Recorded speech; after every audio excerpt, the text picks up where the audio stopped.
fi ak monsieur Omar Diop bu LISCA nekk Ligue sénégalaise de lutte contre le cancer ñu nar a waxtaanee Téléthon 2020 bi di cancer solidarité waaye balay boobu xam naa ni dinañ jàll ci moom ak Téléthon bi nga xamante ne defoon nañ ko fi xaalis bi naka lañ ko dépensé ak bilan yeeg ñoom seen bonjour et bienvenue sur le plateau micro bi. waaw jërëjëf Bijou. li ma ci jaaxal rek mooy ñaari njaayeen la bokkal plateau bi. non grave dañ lay bàyyi ak ndekki bi waaw te yéen a ngi jàkkaarloog ndekki bi. kon maa ngi leen di nuyu. di rafetlu d'abord seen liggéey parce que wax dëgg yàlla li ngeen apporté ci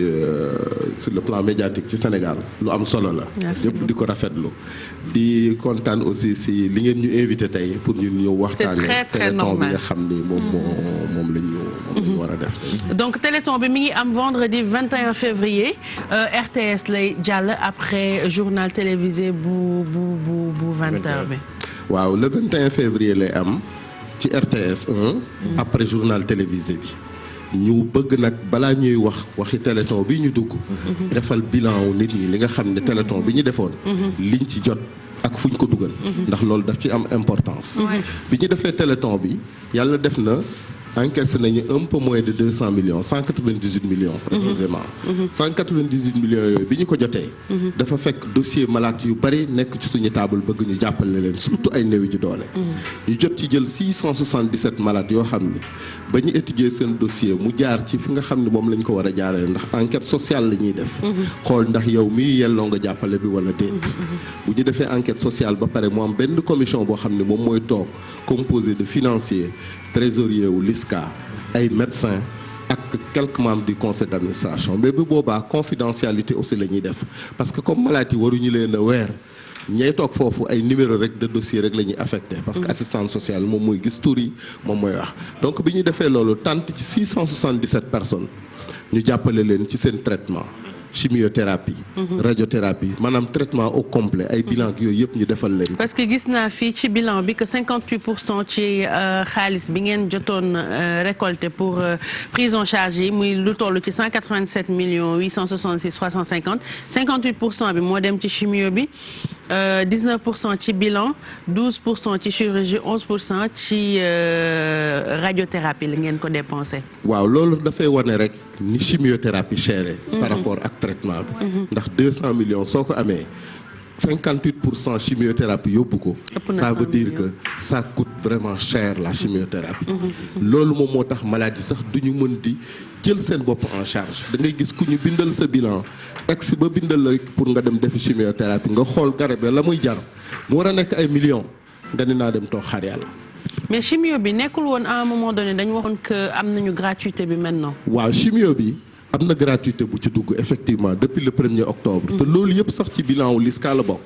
ndax bi ñuy def Téléthon 2011 boobu bi ñu amee 200 millions yi président de la république ñun ñoo def plaidoyer bi parce que daf ñu recevoir oon ñu def plaidoyer bi wan ko ni ko chimiothérapie dafa cher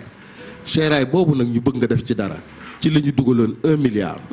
1 milliard boobu nag ñu ko doon saytu ba yàlla def le 1er octobre la ñu tàmbali jël en charge chimiothérapie. mais du chimiothérapie yëpp. chimiothérapie ñaari cancer moom moo nekk gratuit muy cancer du col de l'utérus ak cancer du sein. mais bu ma xoolee ci traitement yi dafa mel ni moom moo ci ëpp. ñoo ci ëpp d'ailleurs soo gisee sax ñun ñu ñuy gën a dégg ci ñaari cancer yooyu c'est parce que ñoom ñoo ëpp ñoo gën a bari. donc chimiothérapie yooyu liñ ci jël mooy y a 15 molécules maanaam 15 produits yoo xam ni gratuit nañu donc koo xam ne sa traitement tombé na ci loolu dinañ la ko jox nga dem jël def sa traitement mais du loolu rek moom mooy faj bi.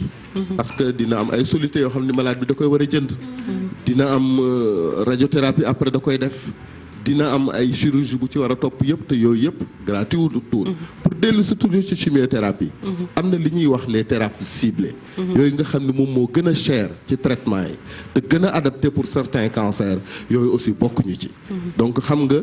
jéego bi am na solo lool waaye jàpp nañ ba tey am na lu des. am na lu des voilà et j'espère que dina dem kanam parce que li ma gën a neex ci xaalis bi ngeen dajale mooy que da ngeen joxe 3 bourses de spécialisation en cancérologie ndax bu ñu nee feebar bu ñu amulee ñi nga xamante ne ñoo ko war a faj tamit du day metti ci population bi rek. waaw effectivement fayal nañ ci ñetti médecins seen bourse de spécialisation. ndax kenn ki dafa demoon Côte d'Ivoire. di jàng par ses propres moyens. ñun bi ñu ko yëgee xam ni kooku bu jàngee ba pare boo moytul mu dem beneen réew liggéeyal leen. mën na dem Europe fa la ñuy ëpp li ñuy fay ñun LISCA dinañ ko fayal bourse pendant 2 ans année bu nekk jox nañ ko 4 millions de francs. muy 8 millions. mais kooku bañ ko defee loolu moom dafa jël engagement ni bu paree dina ñibbi Sénégal pour servir son pays xam nga loolu am na solo yeneen ñaari médecins yi mu nekk ay médecins yoo xam ne jàng nañu ba nekk am seen doctorat mais bëgg spécialisé mais amuñu moyen bu ñu fayal seen bopp université Cheikh Anta Diop inscription bi nga xam ne 1 million de francs la LISCA jël leen fayal leen seen inscription ñaari médecins yooyu ci loolu la ñu amee ñetti médecins yooyu nga xam ne jël nañ leen en charge pour au moins ñu am spécialité parce que wax nga ko léegi loo am ay garab loo am ay place bu baax bu nit ñi mën a fajoo te amoo ay docteurs yu leen faj mi du jàppandi du dem donc loolu moom moo tax loolu aussi ñu xar ci suñu tànk tubéy beneen point bi mooy 17 séances de soutien psychologique yi ñu ci def ndax malade bi xam nga buñ ko déclaré tey ñu am nga cancer non seulement malade bi dafay jaaxle dootul xam où donner de la tête du yem si malade bi rek mais aussi day dem ba ca famille ñu ni kon ñun chaque mois dinañu dajale malade yi nga xam ne dañ leen déclaré seen maladie ak ñi nga xam ne faju nañu ba wér ak ñi nga xam ne ñi ngi nekk en cours de traitement wut benn psychologue wut assistante sociale wut aussi imam ak prêtre su ko laajee bu ko defee imam bi dina leen mën a delloo ci yàlla psychologue bi loolu liggéeyam la mais gis nga waxtaan boobu bu ñu ko defee ba pare da ngay gis ku ñu déclaré woon maladie mu yaakaar ni moom c'est fini mu am espoir mais daf lay soulager loolu daf lay soulager et loolu dafay aider sax au traitement parce que booy faju te gëmoo ni mën ngaa wér chance de guérison yi du bari mais loolu la science il faut nga gëm ko xeex ak maladie bi aussi xeex ak maladie bi ànd ci xeex bi pour traitement bi mën a aboutir yàlla def na ñoo ñu jàppale ñoo ñu gunge gis nañ ci ñoo xam ne macha allah ñu ngi continuer seen traitement et puis jox leen espoir ni leen aussi bul bàyyi LISCA mi ngi fi heure bu ngeen ñëwee dinañ leen jox seen garab ngeen def seen traitement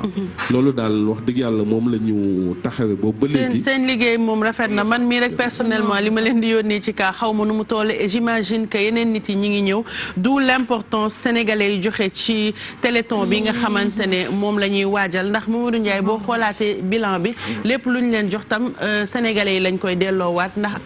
yamul juste foofu mais am na ay appareils yoo xam ne yéen a ngi koy joxe ay hôpitaux yoo xam ne rénové ngeen ko ak yeneen. oui gis naa ay appareils ay dons yi nga xamante ni je pense LISCA ñoo ko joxe dons yi nga xam ne par exemple ça s'élève à 100 millions de francs CFA par exemple mammographie numérique bi hôpital Roi Baudouin bi nga xam du Guédiawaye 100 millions de francs CFA appareil sciotherapie bi nga xamante ni aussi 28 districts sanitaires au coût de 65 millions de francs CFA mais man dama bëggoon xam tamit seen diggante ak LISCA ak ñi nga xam ne autorités ñi ngànk santé bi fii ci Sénégal.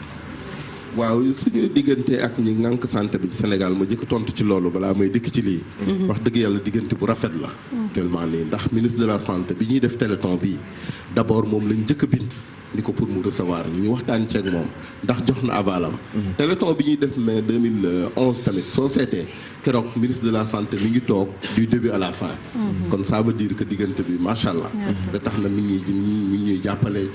ci liggéey bi autorité tamit pour dem sur la plus haute autorité du Sénégal muy le président de la République ba ñuy def téléthon boobu en 2018 wax naa léegi ni recevoir oon nañu yëkkati na lu toll ci 50 millions jox ñu ko la première dame dugal 10 millions xam nga déjà rek loolu la ñuy démarré woon téléthon bi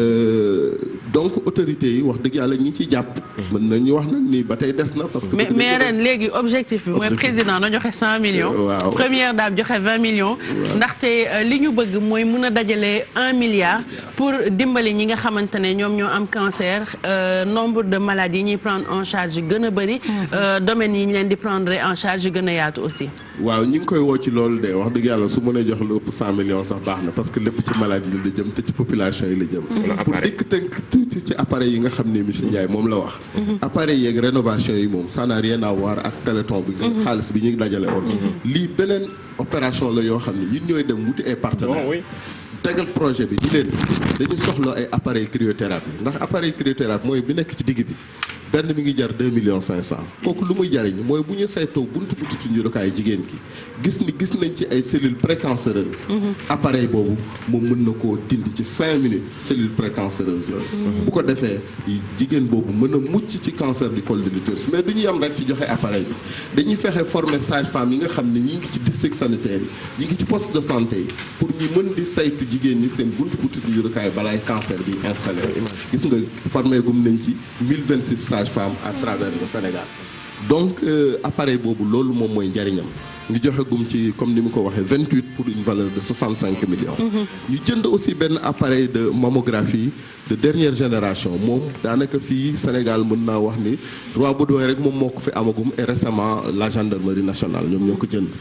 mais appareil bi valeur réelle am sax c'est 160 millions. mais comme ambassade Japon moom moo ko financé te ñoom dañuy jënd hors taxe hors douane. ensuite firme bi ko defar wàññil leen ko loolu moom moo tax mu coûté 100 millions. D'accord. donc te yamuñu rek ci jënd appareil bi dañuy defaraat salle ba koy war a recevoir. mettre ko dans les meilleures conditions possibles pour mu mën a recevoir appareil bi ñu mën a def liggéey bi correctement et Roi Baudouin tamit bañ ko fa tegee dañoo fexe prix bi yomb. ndax tey jii mammographie foo ko bëgg a def dans le privé 60 000 ngay fay dans le public 40 000 ngay fay waaye boo demee Roi Baudouin 25 000 ngay fay loolu LISCA moom moo ko def aussi. en tout cas LISCA liggéeyam moom rafet na léegi dama bëggoon avant ñuy terminer rek ñu def appel ci don bi téléthon bi parce que c'est important nit yi participer li ñu bëgg mooy un citoyen un don pour sauver des vies sénégalais bu ci nekk bu mu xeeb lu mu yor parce que souvent bu ñu waxee appel à don da ngay yaakaar ne bu ma amul 1 million bu ma fa yóbbu tey jarul may dem ku am 100 francs sax joxe ko ndax soo ko joxee tey di nga aider ñu sauver ay vies am na numéro yu bëri yoo xam ne balaa ngay quitter fii dinañ ko joxe bu ko defee nit yi mën ci jàpp bu baax mun na la nekk vendredi 21 février nan lay demee day am benn numéro téléphone bu ñuy teg wala déjà numéro yi nga xamante ne moo fi nekk moom la ñuy joxe. waaw dinañ joxe numéro téléphone. bu nga xam ne ñi nga xam ne dañu bëgg a woote. dugg en direct pour def seen don dina possible. ku ci signalé wu dès à présent sax woo LISCA. dinañ def de telle sorte que yow di nga mën a dugg. boo waxee don bi ngay joxe. donc loolu moom la ñu war a def mais dès à présent. numéro compte bi chèque bi mi ngi fi ne nga dinañ ko joxe léegi. compte Orange Money bi mi ngi fi.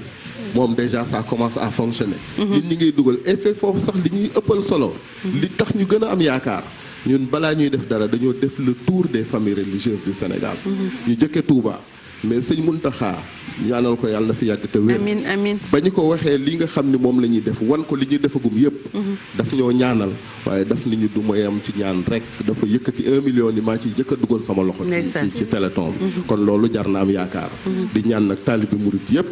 ñu topp sëñ Mountakha. geste boobu mu def bu paree mu boole ñu ak waa Hizbut Tarqiyyah pour benn séance de travail ñu war a liggéey ak ñoom nag ci lu gudd. pour defar Touba sur le plan du cancer ñu fexe luñ fa def. ndax dafa gum nañ fa mais dafa am lu yaatu lu ñu bëgg ñu def ko fa. donc Hizbut Tarqiyyah ñoom tamit ñu yëkkati 250 000 francs jox ñu. ñu dem Kaolack tamit am fa 1 million. ci benn famille beneen famille bi di la ñu jox te xam naa ne dina joxe tamit lu ëpp 1 million wala 1 million. donc ñu dem Tivaouane sëñ xalif général fekkuñu ko fa. waaye gis nañu sëñ Mbaye Sy Abdou.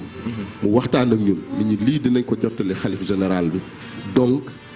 te dinañ ci def. ñu dem Yoff même chose. kon donc xam nga dafay am solo nga dem ci famille religieuse. non ñun loolu lañ xam sax Sénégal balaa ngay commencé dara dañ ci ànd ak famille religieuse kilifa yi ñu defal la ñaan. Pape Samba bu fekkee mun nga teg affiche bi su ko defee ñu mun a joxe numéro yi nga xamante ne ku bëgg a jàppale fa ngay dem ndax li ñuy doyee téléthon bi mooy prise en charge yu ñi nga xam ne ñoom ñoo feebar faj mi information bi sensibilisation autour du cancer ak nuñ koy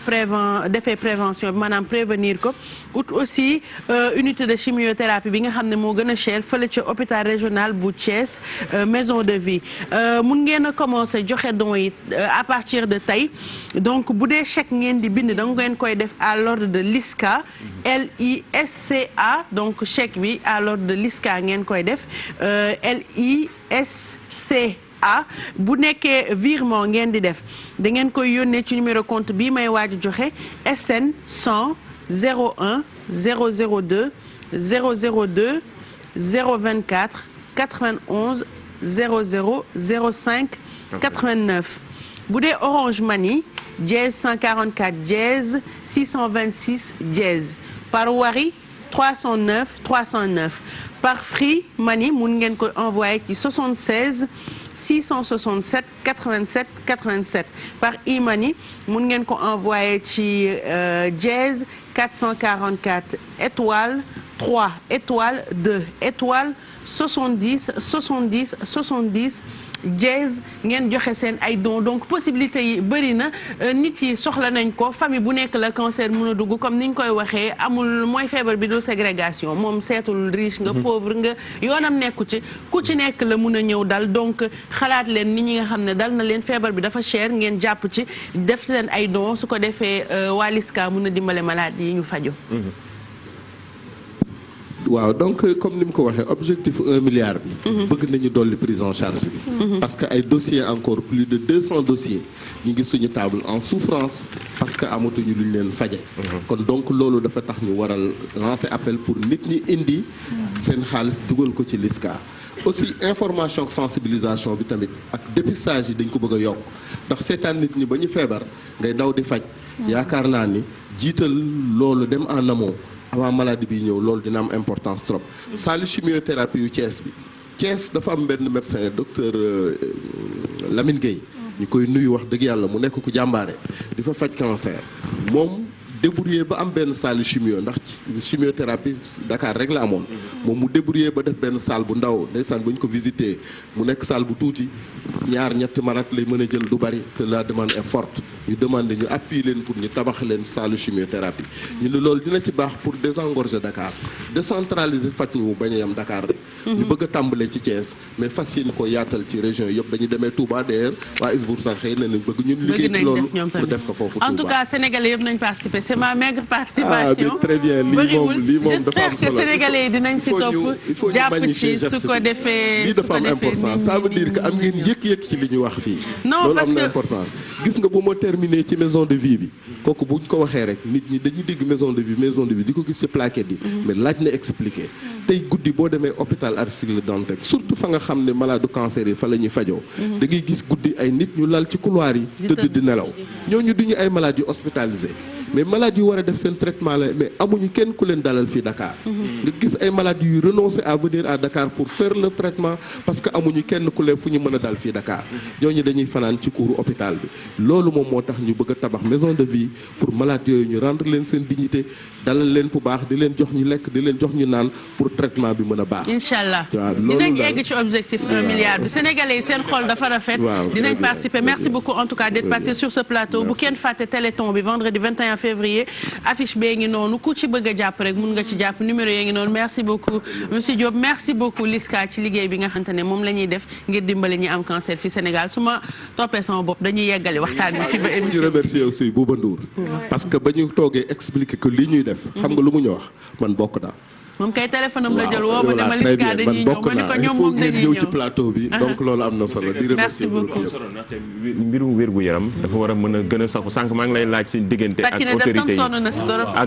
ak autorité yi parce que dafa war a gën a mën a soxal ñi nga xam ne ñoo ñuy jiite ñu gën ci mën a bàyyi xel santé ak éducation ñoo nekk li nga xamante ni ñooy gën a doxal réew mi te actuellement nii boo xoolee boo defee tout ci hôpitaux yi li nga xam ni donte ñi ngi def wala ñi ngi jël ay matuwaay yi nga xamante ne dañuy jéem ne dinañ ji mën a gën a ñoŋal santé bi mais tamit dinañ xam ne des na lu bare bu yàggul dara lañ fi jël décision président de la république jël décision que ni ñuy gën a wala ministre ak ministre de la santé ñuy gën a jox cër ñi nga xam ñoo nekk ci urgence yi te loolu du doy ñu ko gën a mën a encourager ba yenn ci hôpitaux yi boo demee ci régions yi laay wax surtout dans les coins les plus recoins du Sénégal pour nga xamante ni nga gis ñi nga xamante ni noonu la ñi nga xam ñoo yor santé bi wala hôpitaux yi wala ñi nga xamante ni ñooy district sanitaires yi moyens ci jafe-jafe ci ay moyens ñoonu la ñuy dund loolu war nañ ci gën a mën a bàyyi xel en tout cas di leen gën a encourager yéen waa LISCA ndaxte cancer bi comme ni ko Bijou waxee ñoo ngi seen ginnaaw yéen daal lu ngeen soxla ci information xam ngeen ni heure boo leen ñu fëggee ñu muy leen et puis téléthon bi bu ko kenn fàtte dinañ leen ko fàttali fan yi yëpp su ko defee Sénégal yëpp mun participer xam naa seen xol xam naa seen baaxee xam naa ni di ngeen participer incha allah merci beaucoup monsieur Diop d'être passé sur ce plateau merci bi ñuy waxtaan ak moom ci mbirum